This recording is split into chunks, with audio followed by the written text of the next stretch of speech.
Al Señor por la vida del pastor. Dios te bendiga, pastor querido.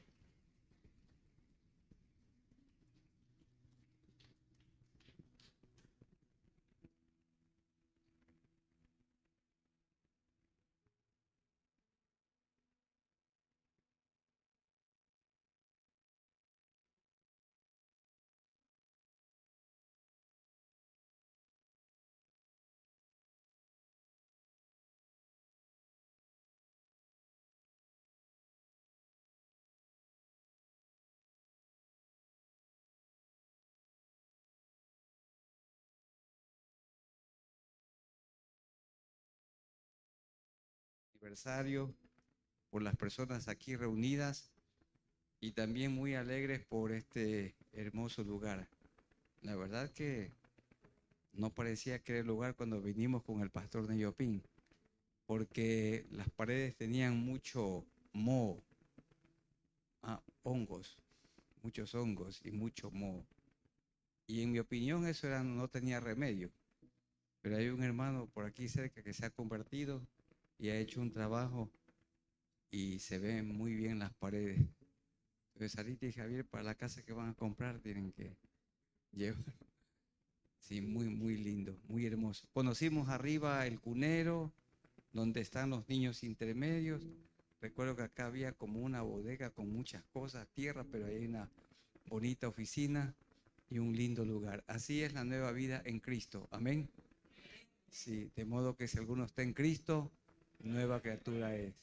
Nueva casa, nueva cara, nuevo todo. Todo es nuevo con la ayuda del Señor. Porque los creyentes ya vivimos mejor. ¿Y por qué vivimos mejor? Porque no despilfarramos el dinero en ningún vicio.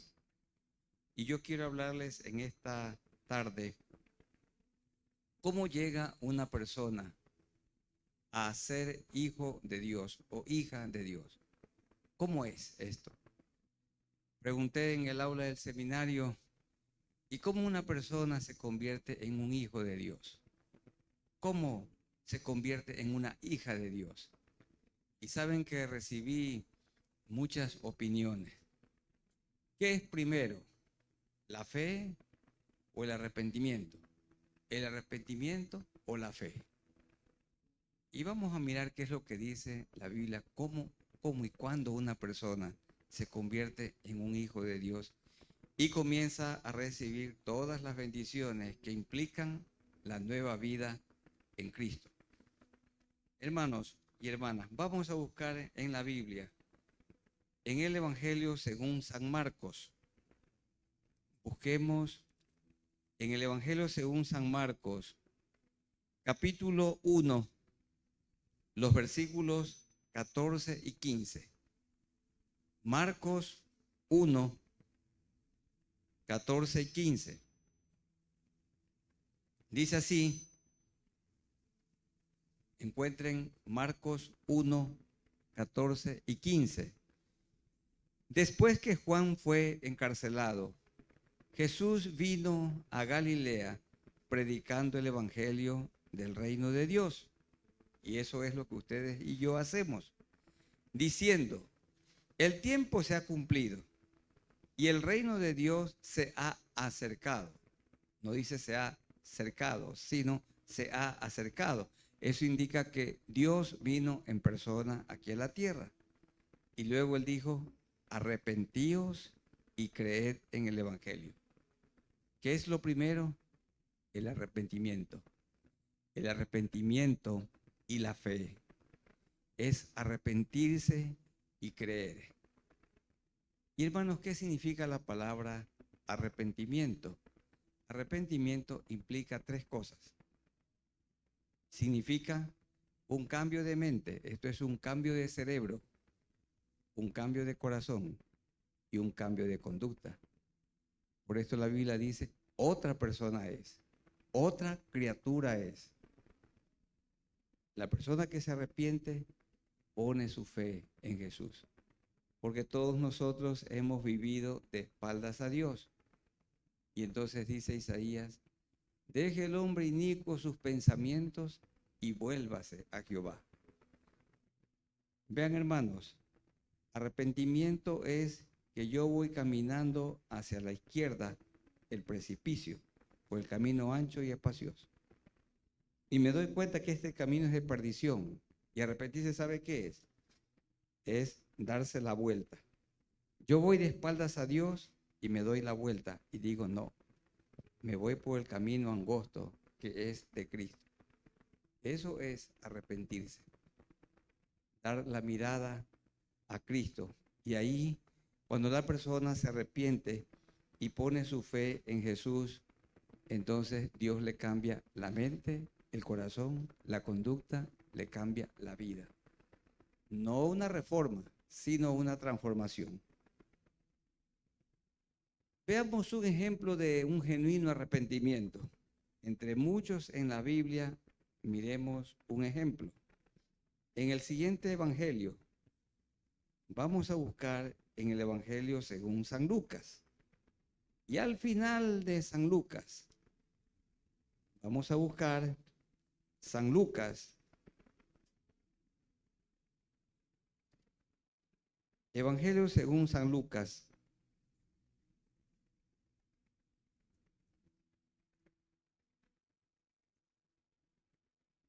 El capítulo 23. Lucas, capítulo 23, desde el verso 39. Dice Lucas 23, 39. Y uno de los malhechores que estaban colgados le injuriaba diciendo, estaban crucificados, si tú eres el Cristo, sálvate a ti mismo y a nosotros. Pero la Biblia dice que al comienzo los dos le injuriaban, no solamente el uno. Miren ustedes en Mateo 27, 44. Busquen un momentito, Mateo 27, 44. Lo mismo le injuriaban también los ladrones, los dos. El que estaba colgado a la derecha y el que estaba colgado a su izquierda, y Jesús estaba en el centro. Lo mismo le injuriaban también los ladrones que estaban crucificados con él. Ese es un pronombre personal que se refiere a Jesús. Ahora volvamos al Evangelio según San Lucas, el capítulo 23. Solo estamos afirmando que los dos decían palabras maldicientes contra Jesús. Entonces sigamos leyendo. Versículo 40 del capítulo 23. Respondiendo el otro, le reprendió diciendo, ¿ni aún temes tú a Dios estando en la misma condenación? Y aquí está la persona que genuinamente se arrepiente. La persona que se arrepiente, hermanos y amigos, y ustedes que están predicando el Evangelio en este lugar, la persona que se arrepiente es aquella que reconoce que está perdida y que merece la muerte. Porque Pablo dijo, y la Biblia lo explica repetidas veces, la paga del pecado es muerte. Hermanos y hermanas, ustedes han pecado, yo también, y como todos hemos pecado, estamos destituidos de la gloria de Dios. Y esto fue lo que reconoció uno de los malhechores. Porque esos dos malhechores colgados de la cruz representan al mundo. Unos que nos hemos arrepentido y la inmensa mayoría que sigue viviendo en sus pecados. Entonces, volvamos a leer el 40.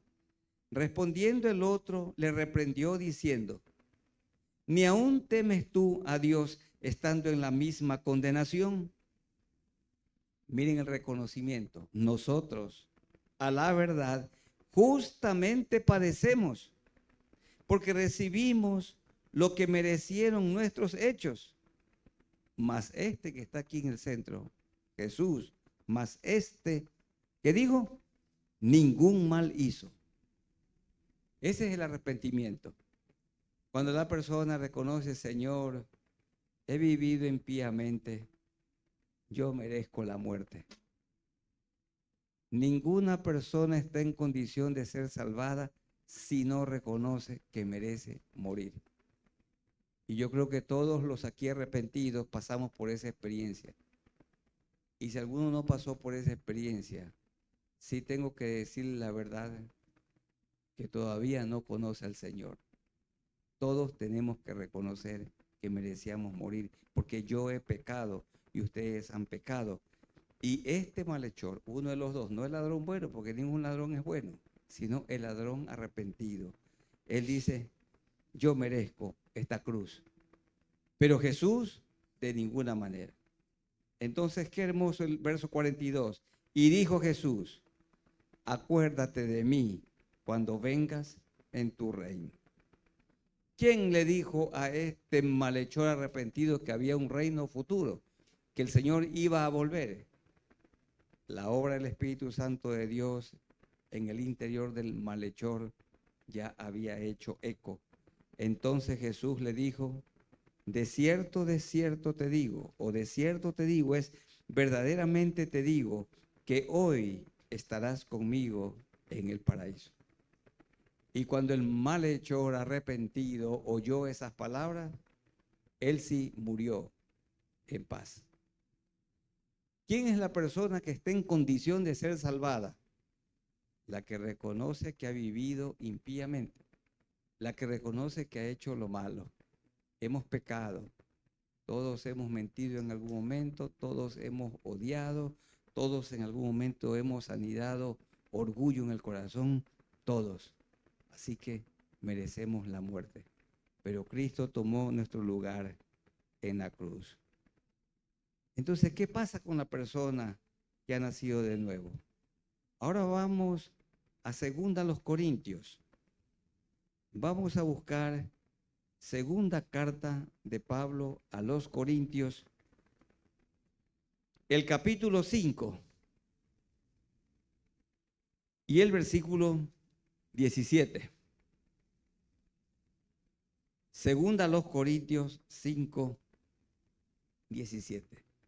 Ya hemos hablado cómo una persona llega a conocer a Dios. Ahora sí dice Pablo, de modo que si alguno está en Cristo, nueva criatura es. Las cosas viejas pasaron, he aquí todas son hechas nuevas. Vamos haciendo unas aplicaciones de nueva criatura es. ¿Qué significa nueva criatura? Nuevo hombre, nueva mujer. Pero vamos haciendo aplicaciones bien prácticas. Miren, la persona que tiene un restaurante y compraba la peor comida, la más barata, para venderla, como ya es nueva criatura, nuevo restaurante tiene. Nueva comida prepara. Ahora prepara la comida ¿para qué? Prepara la comida como si Jesús se la va a comer, porque es nueva criatura. Por eso es que con la guía del Señor y del pastor Carlos, aquí hay una restauración de este templo, que es una nueva criatura, es un nuevo lugar. Las cosas viejas pasaron. Y si usted era un mecánico, que por ejemplo soy una persona que dejamos el carro en una mecánica, y a uno dicen, le cambié esto, le cambié esto, le cambié esto, y uno cree, pero realmente le cambiaron. Supongamos que usted tiene una mecánica y nada más cambiaba alguna pequeña cosa y venía el dueño y le dice, ¿cuánto es la factura? $250 y solo gastó 25. Nueva criatura es. Ya no. Ahora ya como nueva criatura, ¿cuánto sería el pago? 25. Por ejemplo, yo fui al centro para que le cambien la pila a este reloj que me lo regalaron. Y me dice, pastor, para usted $80. No, $80. Un no creyente. Fui donde un hermano creyente, 50 centavos la pila. Nueva criatura es. Las cosas viejas pasaron. Es un nuevo arquitecto. Nuevo ingeniero es. Yo no sé cuántos vigilantes de tránsito hay aquí, pero sería nuevo vigilante es. ¿Y qué significa nuevo vigilante? ¿Ah? Ya no. Ya no hay extorsión. Dicen en Milagro, todo rueda con aceite. Ya no hay soborno porque es una nueva criatura. Les cuento que en la iglesia de Milagro un vigilante se conoció al Señor. Vean ustedes que nada es imposible para Dios. Y este hermano era el conductor de un patrullero. Le pusieron al hermanito el terror, porque cuando él manejaba el patrullero, ningún vigilante podía sobornar. ¿Y saben qué pasaba? Nadie quería ir con ese patrullero. Ninguna persona. Pues cuando él estaba, él no le pedía soborno a ningún chofer. Entonces no tenemos que generalizar y decir los vigilantes son corruptos. No, algunos, pero hay algunos que son honestos, son nuevas criaturas. Y los abogados, como el pastor Carlos, hay buenos abogados como él y como creyentes genuinos, pero ustedes saben que hay abogados que no hacen lo bueno. En mi familia, como ustedes también seguramente tienen médicos y hermanos queridos, ¿cómo se ha corrompido la medicina y los médicos? Yo recuerdo un primo mío que me dice, David, ese médico es avioncito. Yo le digo, ¿qué es avioncito? Ese te pide. Hay un hermano que lo operaron y le pusieron una malla. $2.500 la operación. Y seguía con el mal. Y le abrieron. Y no había ninguna malla. Solo le habían abierto, lo durmieron y lo cosieron. Hermanos, el que está en Cristo, nuevo médico es. Las trampas pasaron y todo es hecho nuevo. Aquí hay hermanos que son carpinteros. El mueble de un carpintero cristiano ya no se apolilla. ¿Por qué? Porque es nuevo carpintero. Ya le pone maderón, la madera la corta en buena luna, en buen tiempo. Nuevo pintor es, como el hermano que ha pintado aquí. Yo no veo en ninguna parte que haya el hongo. Ya no, pues. Nos estaba contando que hay que hacer un tratamiento en las paredes que tarda como 15 días. Pero un deshonesto, ¿qué hace? El mismo día pinta, deja pintado, queda todo lindo, cobra su billete y se va. Hermanos, ya no. Queremos afirmar en esta noche que la vida en Cristo es nueva. El que tiene una tiendita y da ahora 14 onzas por 16, ya no. ¿Por qué tiene que hacer? Dar una libra completa. ¿Por qué? Porque nueva criatura es. ¿Sabe qué dicen algunos dueños de tiendas? Dice, el quintal viene con menos. No es cierto. Trae exactamente. Entonces, nueva criatura es. Y el sastre, porque puede ser un desastre, el sastre le dice, venga que su terno está preparado el día viernes a las 6 de la tarde. Y a las 6 de la tarde, esa vestimenta está preparada. Entonces, de modo que si alguno está en Cristo, nueva criatura es. Antes no pagaba los impuestos. Yo no sé si por aquí hay gente que tiene energía eléctrica directa. Yo fui a un templo evangélico a predicar y el pastor tenía colgados 2 cablecitos así. Me dice, pastor, ore para que no me vengan a cortar. Digo, hermano, ¿cómo? No, pues nueva criatura es. Termina el culto, hay hermanos que dicen, pastor, voy a arriesgar mi vida por Tijuana para meterme a Estados Unidos. Ore al Señor para que no muramos en el camino, por el Darién, para que no muramos. Hermana, yo puedo orar por usted para que Dios la reprenda, para que usted se arrepienta, pero lo que está haciendo es equivocado. El que quiere ir a los Estados Unidos tiene que irse con todos los papeles en orden, en regla. ¿Cómo vamos a predicar el evangelio yéndonos escondidas? ¿Cuántos se han ido así? Eso no es el evangelio. El evangelio es el evangelio de la verdad, de la honestidad. Nueva criatura es. Las cosas viejas pasaron. Los muchachos que se sacaban puntos con el copia y pega, haciendo trampas, copiando, nueva criatura es. Un joven creyente, un estudiante, ya no hace trampas, porque las cosas viejas pasaron. Como somos una nueva criatura, entonces, ¿qué tenemos que hacer? Lo que dice el versículo 20. ¿Qué dice el versículo 20? Así que, ¿somos qué cosa? Embajadores en nombre de Cristo, como si Dios rogase por medio de nosotros. Os rogamos en nombre de Cristo, reconciliados con Dios. Amada iglesia, qué honor tan grande. Ustedes y yo somos embajadores. ¿Quién es un embajador o una embajadora? Es una persona, hombre o mujer, que representa a su país en otro país. En el Ecuador, la Constitución dice que es potestativo del presidente nombrar embajadores.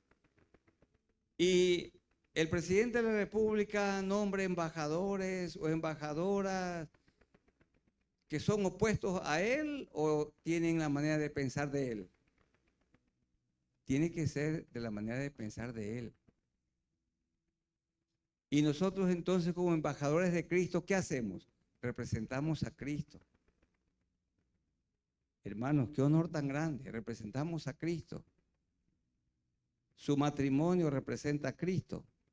Mi matrimonio representa a Cristo. Los hijos tienen que ser obedientes porque son nuevas criaturas y ahora son embajadores de Cristo. Nosotros somos representantes del cielo aquí en la tierra. Y un hogar cristiano, no hay la menor duda, es como un pedazo de cielo aquí en la tierra. Así que somos embajadores en nombre de Cristo, como si Dios rogase, Dios ruega, clama que la gente venga y le conozca a Él por medio de nosotros. Y nuestro testimonio, nuestra predicación tiene que ser en nombre de Cristo, pedir a la gente que se reconcilie con Dios. ¿Por qué? Verso 21, porque al que no conoció pecado, ¿quién? Cristo, por nosotros lo hizo pecado. ¿Cuál fue el momento de mayor dolor de nuestro Señor Jesucristo? Cuando Él estaba en la cruz y cuando su Padre momentáneamente le dejó y en su cuarta palabra o cuarta frase, Él exclamó, ¿qué exclamó? Dios mío, ¿por qué me has abandonado? Porque Dios que es santo no podía entrar en contacto con la fealdad del pecado. Y en ese momento nuestro bendito Salvador Cristo Jesús experimentó lo que es la soledad y lo que es vivir en pecado y lo que es vivir desconectado de Dios. Hoy en la mañana aconsejando a una pareja que se va a casar y que vinieron de otro lado, me hicieron una pregunta. ¿Qué significa esto que Dios le dijo a Adán y Eva? El día que pecares, ciertamente morirás. ¿Sabe qué significa morirás? Morirás implica dos cosas. Número uno, separación de Dios. La persona que vive desconectada de Dios está muerta. Y segundo, morirás significa la muerte física, porque la palabra morir significa separar. ¿Qué sucede en la muerte? El cuerpo se separa del alma y del espíritu.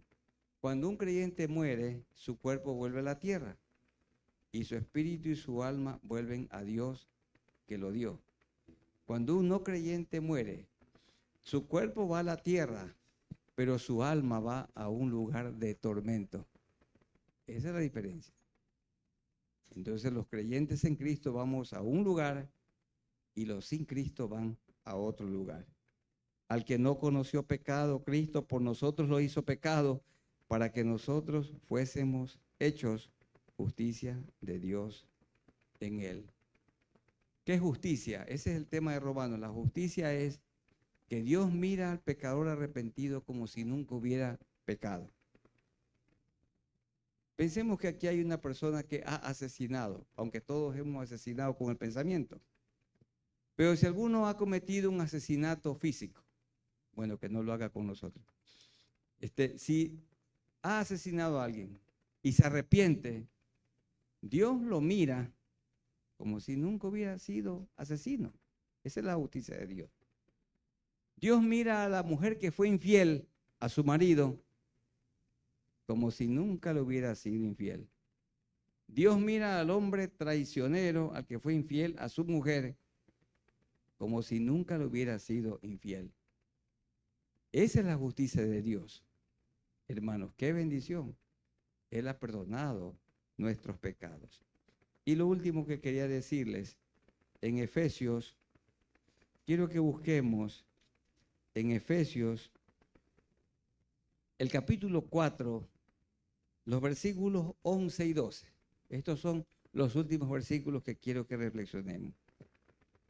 Como nos hemos arrepentido y nos hemos convertido, y de modo que si alguno está en Cristo, nueva criatura es, las cosas viejas pasaron y todas son hechas nuevas, y ahora somos embajadores. Pero ¿qué tenemos que hacer? Tenemos que seguir capacitando a otros, preparando a otros. ¿Y cuánta alegría tenemos aquí? Sarita, Javier, nuestro hijo Josué, Isabel, mi esposa, y yo, de estar aquí. Porque algunos tal vez no se acuerdan, pero cuando estaba el hermano Minango, yo vine a predicar aquí. Y sí les digo que daba pena. Y gracias a Dios por lo que Él está haciendo ahora. Y ustedes tienen que predicar, yo tengo que predicar, hay que testificar. La predicación del Evangelio no es una responsabilidad solo del pastor y su cónyuge, o de los hermanos diáconos y diaconisas, no. Es una responsabilidad de cada creyente. Cada creyente es un embajador, cada creyente es un testigo, cada creyente es un atalaya, cada creyente tiene que predicar. Dice Efesios 4, 11 y 12. Y él mismo constituyó a unos apóstoles, a otros profetas, a otros evangelistas, a otros pastores y maestros. ¿Para qué? A fin de perfeccionar a los santos para la obra del ministerio, para la edificación del cuerpo de Cristo. Ahí lo que dice después, para que todos nos parezcamos a Cristo. Hermanos y hermanas, ¿qué significa la palabra perfeccionar? Significa hacer aptos. La palabra perfeccionar significa completar, reparar, restaurar.